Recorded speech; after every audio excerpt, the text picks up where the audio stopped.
Ana, para mí es un verdadero privilegio poder contar con una de las joyas literarias, uno de los escritores más querido y respetado de nuestro país, Premio Nacional de la Literatura, el señor Mateo Morrison. Gracias por estar con nosotros. Gracias a ti por darme la oportunidad de expresarme a través de este medio tan valioso. Bueno, la verdad que yo quedé conmovida con usted, porque el trabajo de todos los padres es que cuando hablemos de nuestros hijos, decirlo como usted lo dijo, Sí.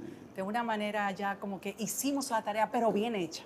Así Por eso, este valiente quiero hacerlo diferente y quiero darle la oportunidad de que en este día tan especial, donde conoceremos dos obras literarias importantes dentro de su carrera, sea su propio hijo, el ingeniero Morrison, quien le entreviste. Así que concédanos ese honor. Qué honor, pero me pone difícil la situación, ¿sabes por qué? Porque ya hace un tiempo que ya no dicen Milton es el hijo de Mateo Morrison, sino Mateo es el hijo de Milton, y eso me ha resuelto muchísimos problemas. Bueno, pues vamos a recibir con un fuerte aplauso a nuestro invitado de esta noche. Gracias, qué honor. Le dejo la tribuna. Bueno, Gracias. Bueno, muy bien. Bueno, yo quisiera iniciar preguntándote, ¿en qué momento nace el poeta Morrison? No en términos cronológicos, sino en qué momento te das cuenta que vas a ser un poeta. En honor a la verdad, fue un tiempo muy especial, porque yo lo que tenía una importante vocación es por el conocimiento de la ciencia, de la historia, sobre todo por la parte de la política. Pero comencé de una u otra forma a tratar de reflejar esas cuestiones históricas por escrito y me salían como en formas poéticas. Sí. Y un día el profesor González Tirado, un profesor de letras, puso un trabajo, una composición, y era un fin de semana largo, Semana Santa, y la traen tal día. Y la llevamos todo el grupo de estudiantes. Y le dijo el profesor González Tirado, que aún lo tenemos vivo, dijo, aquí hay una composición que no es prosa, esto es un poeta. Y dijo mi nombre. Yo me impresioné sin duda mucho. Le dije que yo no pensaba hacer un poema. Bueno, pues te salió un poema. Cuando tú hablas aquí que las arenas, y que lo comparan con los ojos, eso es poesía. Y eso fue, diríamos, un primer impulso. Pero no era mi decisión, ni la decisión de mi familia, conociendo la tradición de los poetas románticos ingleses, que mi papá leía mucho, Sí. y que todos pasaron muchas penurias, Sí. que mi profesión fuera la de Un poeta. Pero sí llegó un momento en que ya dando clases, tenía 18, 19 años, era profesor del Colegio San Francisco, un grupo de jóvenes se me acercó y me dijo que yo escribía poesía, ellos sabían. Y ahí, eso era Alexis Gómez, Enrique Eusebio. Luego buscamos a Soledad Álvarez, quien es Premio Nacional de Literatura y estará ahorita con nosotros, y formamos el grupo La Antorcha. Okay. El 21 de mayo del año 1967, en el Parque del Ensancho Sama, Sí. decidimos nosotros Iniciar el grupo La como Antorcha. poeta. Es decir que todo nace con ese descubrimiento del profesor González Tirado y luego se manifiesta a través del grupo de estudiantes que tenías en el Colegio San Francisco. Sí, pero también hay otra parte que Sí. no la puedo esconder. También Sí. cuando yo estaba en la escuela, hicieron la escuela mixta, los colegios. Sí. Yo en mi mascota Sí. le escribía algunas carticas a la muchacha y me salían poéticas. Bueno. Entonces la iban guardando. Y también el hecho de vivir en una zona rural, como Sí. la Cruz de Mendoza, Alma Rosa, donde había tantos árboles, a veces Sí. yo trataba de describirlos y también salía la poesía. Ahí me sale una segunda pregunta. ¿Qué inspira? ¿Qué más te ha inspirado o en qué más te ha inspirado para escribir poesía? Cuando la Revolución Constitucionalista, que ahora cumplió 58 años, se desarrolla, yo estoy escribiendo poesías de amor. Sí. y muy parecido, imitando un poco a 20 poemas de amor, una canción desesperada. Sí. Por poco no le pongo 20 poemas a tu belleza y una canción a tu tristeza, porque era muy parecido a lo que hacía Neruda. Pero vino la revolución, vino la intervención norteamericana, entonces me interesé mucho por la poesía social y traté de describir lo que estaba pasando, recibí influencia de los grandes poetas de la Guerra Civil Española, de la Revolución Francesa, de la Revolución Mexicana, y ahí comenzó el poeta social, que ahora dicen que soy hace varios años. Sin embargo, precisamente en el libro que se pone en circulación, una mirada a la poesía de Mateo Morrison, lo que dice precisamente José Enrique García sostiene la tesis de que han querido decir que Mateo es un poeta social, y él dice que no, que es un poeta humano, bíblico, y dice que tiene 32 datos para demostrar que no era así. Entonces a mí me conviene mucho, porque en realidad antes de José Enrique ya Marcio de los Magiolos lo había dicho, en un trabajo donde decía, siempre estuvimos pendientes de su poesía social, pero ahí dentro había un poeta sumamente amoroso. Lo había dicho Tony en un ensayo que escribió sobre mi poesía, Tony Raful, en la cual decía que la poesía era de amor. Pero ahora yo vengo con un libro que nadie ha leído, totalmente inédito, y que vengo con otra cosa. Yo no ¿Y sé cuántos libros has escrito o has publicado? Bueno, hay títulos de libros con mi nombre, cuando lo contaron ahorita y lo pusieron, eran como 52. Pero hay 8 que no encontramos la portada. Y ahora René Fortunato, un gesto generoso, tenía guardado 2 y anda con ellos y lo está completando. Ah, pero muy bien. Y mi pregunta es, o sea, desde el punto de vista así social, ¿cómo un poeta, así visto desde las personas se imaginan, ¿verdad? Un poeta romántico, una persona que se inspira en muchas cosas abstractas, ¿cómo puede vivir en un mundo de una cotidianidad y levantar una familia y echar para adelante? ¿Puede vivir un poeta? ¿Es una profesión de la cual se vive? ¿O cómo ha sido tu vida? Esa es una pregunta esencial, porque decía Juan Ramón Jiménez que los poetas escribimos para una inmensa minoría. Y si escribimos para una inmensa minoría, todo indica que no se puede vender mucho. Y cada vez que uno lleva un libro de poesía a cualquier librería, no toma más de 10 la librería, porque no es entre los géneros literarios lo que más se vende. Mucha gente que tiene vocación literaria prefiere escribir novelas, que se vende más, escribe cuentos, en teatro. ¿Y qué sucede? Que el poeta nacional, Pedro Mir, no pudo vivir de su poesía.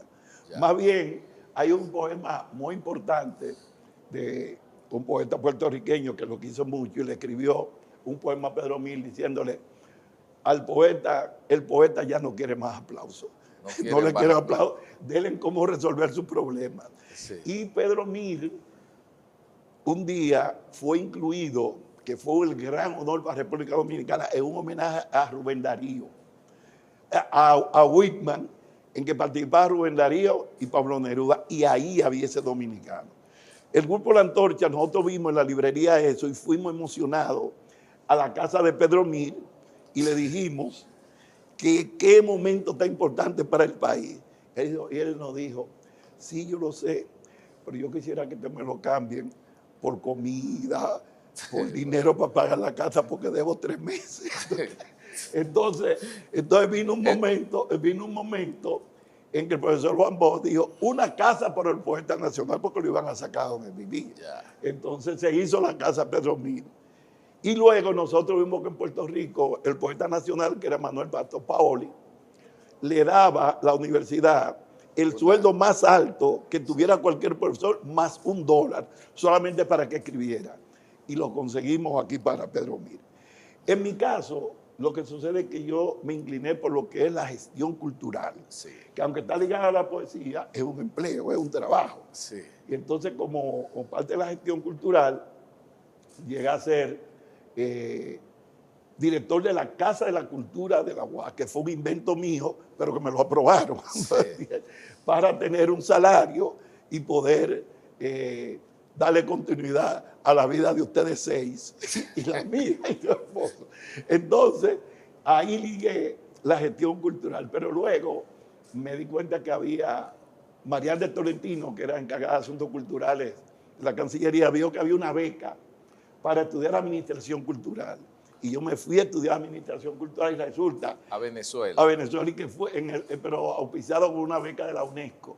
Y sucede que yo soy el primer dominicano que estudia administración cultural, porque aquí no se entendía, y en otros países, que eso se estudiaba. Sí. Cuando yo fui al Class Day me comenzaron a dar una materia que decía economía de la cultura, Sí. planificación. Yo digo, pero espérate. No, porque antes se pensaba que solamente había que Sí. ser o poeta o Claro. pintor.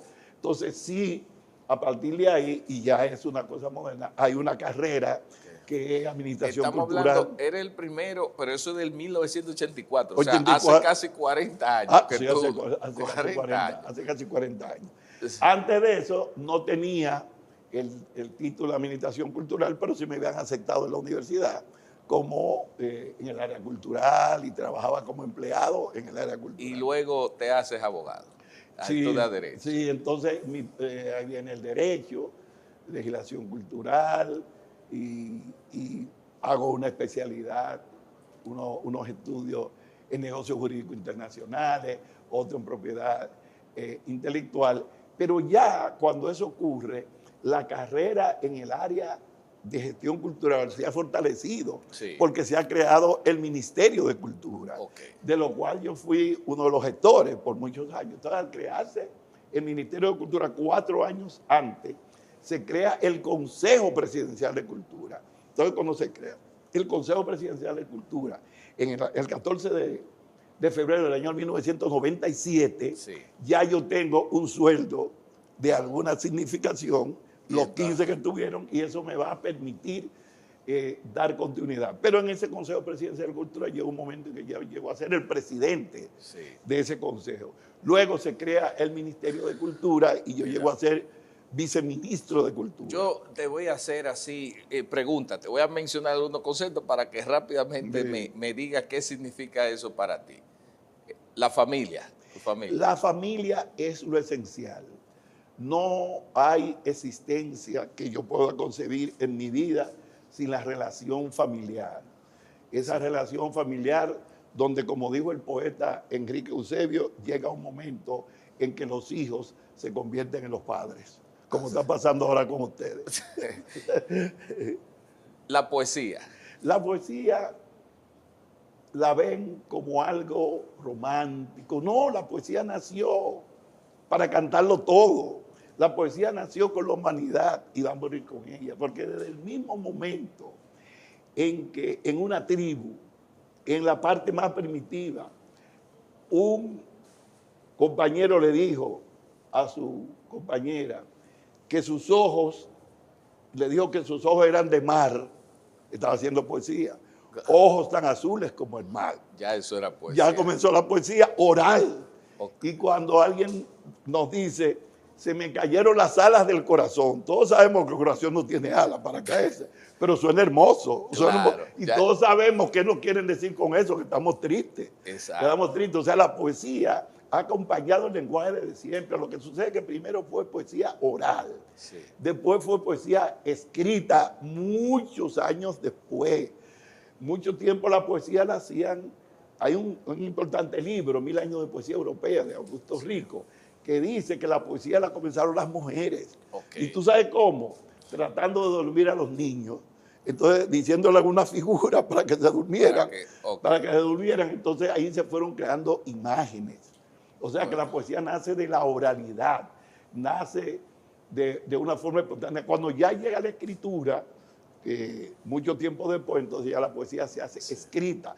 Pero Homero, que fue el gran poeta que inaugura la literatura en Occidente con la Ilíada, no fue que él se fajó a escribir un poema por poema, lo que hizo fue recoger toda la poesía oral que decía el pueblo griego. Pero también la Biblia no es un libro, la Biblia son muchos libros, es el libro de libros, son muchos libros. Claro. Son muchos libros que van recogiendo toda esa tradición. Sí. En fin, la poesía para mí es la vida misma. Lo que sucede es que a veces se ha limitado a la poema como un aspecto de superficialidad. La poesía es tan poderoso que compite con la filosofía. Y por eso Platón, el gran filósofo griego, que también hacía su poesía, pero que estaba encargado de organizar la república, llegó un momento que dijo que había que expulsar a los poetas. ¿Por qué lo expulsó? Porque cuando había, por ejemplo, el río se desbordaba, había que buscar técnicos, y los técnicos estaban arreglando el desborde y los poetas estaban viendo lo bonito que estaba el agua y esas cosas. Entonces para la república, para las cosas serias, sí, no veían a los poetas. Dos, digamos, palabras así para que rápidamente me comenten. Efigenia y Edbel. Efigenia y Edbel, padres que insertaron el amor en mi pecho. Y ya por último, me gustaría saber cómo quisieras que la República Dominicana recordara a Mateo Morrison. Bueno, yo quisiera que me recuerden como una persona que comenzó a los 18 años como gestor cultural del club de su barrio, que ha venido recorriendo diversas comunidades, que cuando fundó el grupo La Antorcha, en el editorial decía que nacíamos para fomentar la cultura en la margen oriental del río Sama, y mira por donde andamos. Era solamente de aquel lado que íbamos a trabajar. Y quiero que me recuerden también, y fundamentalmente, porque quizás un día pase lo que me pasó a mí hace unos años. Yo estaba con Alexis Gómez y Enrique Eusebio, dos queridos poetas, en la cafetería del Conde, y había 3 jóvenes que me miraban mucho y me señalaban, y ya yo estaba un poco preocupado. Y al final me dijeron, ¿usted es Mateo Morrison? Yo dice, mire, usted escribió un poema, que ese poema, mi madre enferma de cáncer, yo se lo leía siempre. Porque usted dice en un verso, madre, en tus ojos ya se agiganta la noche. Y esa forma tan hermosa de usted decirle a su madre, yo se la decía, mi mamá le decía, qué cosa tan hermosa, y se lo dije hasta ella morir. Y entonces me dijo, ya hay otro poema que yo necesito, que usted me diga qué lo inspiró. Me dijo esos jóvenes de San Pedro de Macorís. Y yo se lo expliqué. Poema del dolor no merecido. No al silencio, no a lo triste, no a la angustia, sí a la gigante canción de la esperanza que entonamos, aunque la muerte nos persiga. Sí a los faroles encendidos que llevamos como lámpara en el pecho. Sí a nuestros amores, aunque no sepamos dónde recostaremos nuestros sueños. No temas, donde uno de nosotros muera tragándome hasta el polvo, se levantará una órbita de luz que otros tomarán para clarear el camino. Por tanto, no a tu llanto, sí a tu risa, no congojas, sí a tus ojos de paloma, contentivos de dicha. Así yo quiero que me recuerden.